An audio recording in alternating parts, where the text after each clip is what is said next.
Sir YCP పదే పదే చెప్పుతూ మేము అవినీతి రహిత పరిపాలన చేసామన్నారు. ఒక శాఖలో చూస్తేనే 800 కోట్లు జరిగితే పక్కన ఉన్నటువంటి స్వచ్ఛంద కార్పొరేషన్ చూస్తే ఇంతకు మించినటువంటి అవినీతి రహితం జరిగింది. అవును, ఇట్లా చూసుకుంటూ పోతే శాఖలంతా చూసుకుంటూ పోతే అన్ని చోట్ల కూడా ఇదే రకం జరిగితే ఏం పరిస్థితి? అసలు రాష్ట్రాన్ని ఎలా ముందు తీసుకెళ్తారు? స్వచ్ఛంద కార్పొరేషన్కి సంబంధించిన అవినీతి మీద కూడా మేము విజిలెన్స్ అండ్ ఎన్ఫోర్స్మెంట్కి, ముఖ్యమంత్రి గారికి, సంబంధిత శాఖ మంత్రి నారాయణ గారికి, పవన్ కళ్యాణ్ గారికి, ఎందుకంటే అక్కడ పంచాయతీరాజు, మున్సిపల్ రెండు కూడా కలిసి ఉంటాయి స్వచ్ఛాంధ్రలో.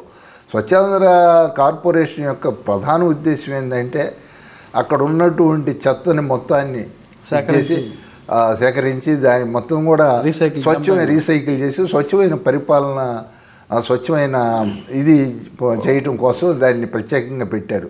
ప్రభుత్వం, కేంద్ర రాష్ట్ర ప్రభుత్వాలు సంయుక్తంగా అది నిర్వహిస్తూ ఉన్నారు. కానీ దానిలో శ్రీలక్ష్మి ఐఏఎస్ అధికారి, అదేవిధంగా మరొక చీఫ్ ఇంజనీరు, వీళ్ళందరూ కూడా కలిసి దానికి సంబంధించిన ఆధారాలు కూడా నా దగ్గర ఉన్నాయి. వీటన్నింటిని కూడా మేము ఆ రోజు మరి ఇవ్వటం జరిగింది.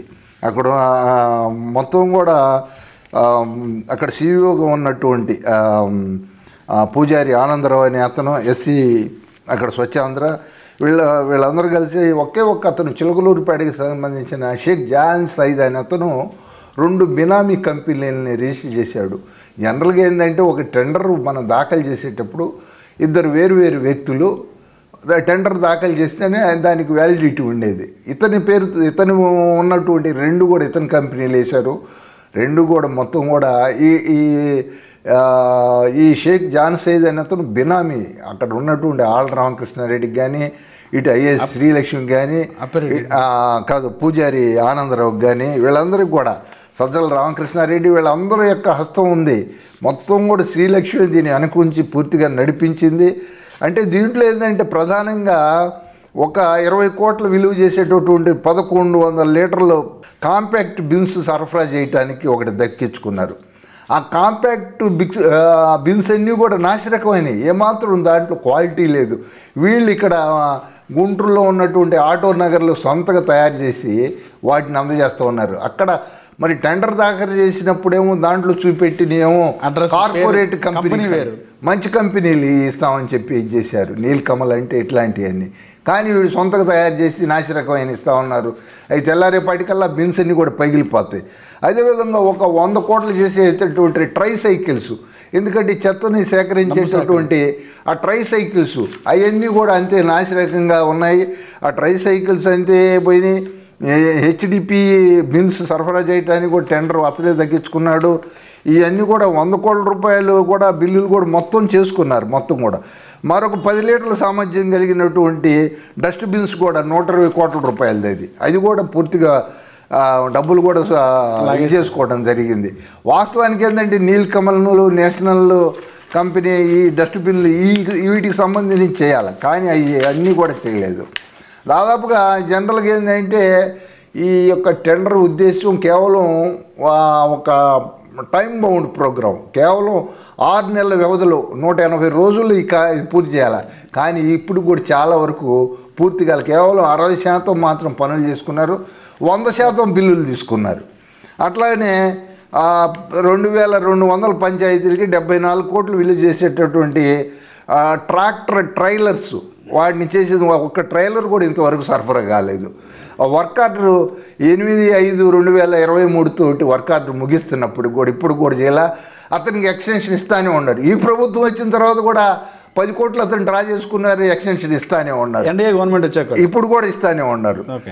180 రోజుల్లో సదరు ట్రైలర్ సరఫరా చేయాల్సి ఉన్న 17 నెలలు పూర్తయ్యి ఇంతవరకు ఒక ట్రైలర్ కూడా చేయలేదు. అట్లాగే 2022-23లో 250 కోట్లు విలువ చేసి 60కి పైగా మున్సిపాలిటీల్లో లెగసీ వేస్ట్ అంటారు, ఆ బయో మైనింగ్ పనులు వర్క్ ఆర్డర్ తీసుకున్నారు. ఇతనే తీసుకున్నాడు. దాదాపుగా ఈ మంగళగిరి కానీ తాడేపల్లిలో 2,28,000 టన్నుల చెత్త ఉంది. ఈ గంధ వ్యర్థ పదార్థాలన్నింటినీ కూడా చేరవేయటానికి మొత్తం కూడా ఇది 747 టన్నుకి ఇతనికి డబ్బులు చెల్లించాలా. దానికి గాను 17,999,000 రూపాయలు అవి కూడా డ్రా చేసుకున్నారు. ఇది ఏం చేశారు? ఇది జనరల్గా ఏం చేయాలంటే ఈ చెత్త సేకరించి రీసైకిల్ చేసి దాన్ని ఎక్కడో ఇది చేయాల. కానీ వీళ్ళు ఇవన్నీ కూడా సేకరించిందంతా కూడా అక్కడ ఉన్న కుంటల్లో, చెరువుల్లో, వాగుల్లో, వంతల్లో పడేయటం వలన వర్షాలు కురిసినప్పుడు అందుట్లో నీరు చేరి ఆ నీరు కలుషితం అయ్యి అక్కడ ఉన్న పశువులు తాగి చాలా పశువులు చనిపోయినాయి. ఒకళ్ళిద్దరు మనుషులు కూడా చనిపోవడం జరిగింది.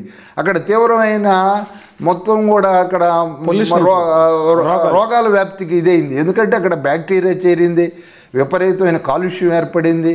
వీటన్నిటి వలన అక్కడ ఉన్నటువంటి వాసన వలన కానీ అదంతా చుట్టుపక్కల గ్రామాల్లో కూడా చాలా నష్టం జరిగింది. ఈ 90% చెత్తను తీసుకొచ్చి క్వారీల గుంటల్లో అక్కడ ఇక్కడ పడేయటం వల్ల ఆ నీళ్లు తాగి చాలామంది చాలా రోగాల బారిన పడ్డారు. ఆ పశువులు కూడా అంతేనాయి. ఈ విధంగా మొత్తం కూడా ఎక్కడ శ్రీకాకుళంలో అయితే 2,37 టన్నులు, ఒక్కొక్కడికి అక్కడ 789 టన్నుకి, అక్కడ 18,76,00,000 రూపాయలు అవి కూడా డ్రా చేసుకున్నారు. ఈ విధంగా పోతే అసలు అక్కడ ఇక్కడ లేదు. ఈ మున్సిపాలిటీల్లో కానీ మొత్తం కూడా వాళ్ళు ఇది చేశారు. మళ్ళీ దీంట్లో పెద్ద విశేషం ఏంటంటే వీడికి కాంట్రాక్ట్ ఈఎండీలు కట్టాలి. ఈఎండీలు కూడా ఇతనికి మినహాయించారు. ఎట్లా మినహాయించారు అనేది పెద్ద అర్థం కావట్లా. దీనికి అంతా కూడా పూజారి ఆనందరావు, ఆ ప్రిన్సిపల్ సెక్రటరీగా ఉన్న శ్రీలక్ష్మి వాళ్ళ యొక్క సహాయ సహకారాలతో ఈఎండీలు కూడా కట్టాల. అది పెద్ద విశేషం. అట్లాగనే ఇతను టెండర్లు దక్కించుకొని ఫేక్ సాల్వెన్సీ సర్టిఫికేట్ పెట్టాడు. సాల్వెన్సీ సర్టిఫికేట్ అంటే బ్యాంకుల నుంచి తీసుకున్నటువంటి ఇతని యొక్క ఆర్థిక స్థితిగతులను తెలియజేసేటువంటి అవి కూడా ఫేక్ సర్టిఫికేట్లు పెట్టారు. అవి వాటిని ఎట్లలో చేసాడో చేయలేదు. ఇంకా వాటితో పాటు performance security deposit, further security deposit అని అవి కూడా లేకుండా వీళ్ళకి టెండర్లు ఇచ్చేశారు. ఈ విధంగా అసలు టెండర్లో అర్హత ఉన్న కంపెనీలన్నింటినీ కూడా బెదిరించి భయపెట్టి వాటి పక్కకు పెట్టారు. ఈ యొక్క వేసినటువంటి ఈ కంపెనీలకి ఎలాంటి అనుభవం లేదు, అర్హత లేదు, గతంలో చేసినటువంటి పనులు చేసినట్టు కూడా లేదు. కానీ వీళ్ళకే ఇచ్చేశారు. ఎట్లా ఇచ్చారు ఏంది అనేది అర్థం కావట్లా. మొత్తం వీటన్నిటికి గాను 570 కోట్ల రూపాయలు జరిగినాయి. మేము వెంటనే స్పందించి అక్కడ ఉన్న సంబంధిత వాళ్ళందరూ కూడా ఇవ్వటం జరిగింది. మాకు ఇప్పుడు తాజాగా నేను అమెరికా పోయి వచ్చేటప్పటికి ఎక్కడో కాకినాడలో ఎక్కడో మళ్ళా జాన్సైడ్ చేస్తున్నారని అనధికార వార్త అందింది. కానీ దాంట్లో నిజాలు ఇంకా మాకు తెలియదు. వాటి మీద కూడా మేము కూడా కనుక్కుంటా ఉన్నాం. మొత్తం కూడా దీనికి సంబంధించినటువంటి ఎక్కడెక్కడ ఏమేమి జరిగినాయి, ఎంతంత ఇదైనాయి, ఏ పేర్లతో చేశారు,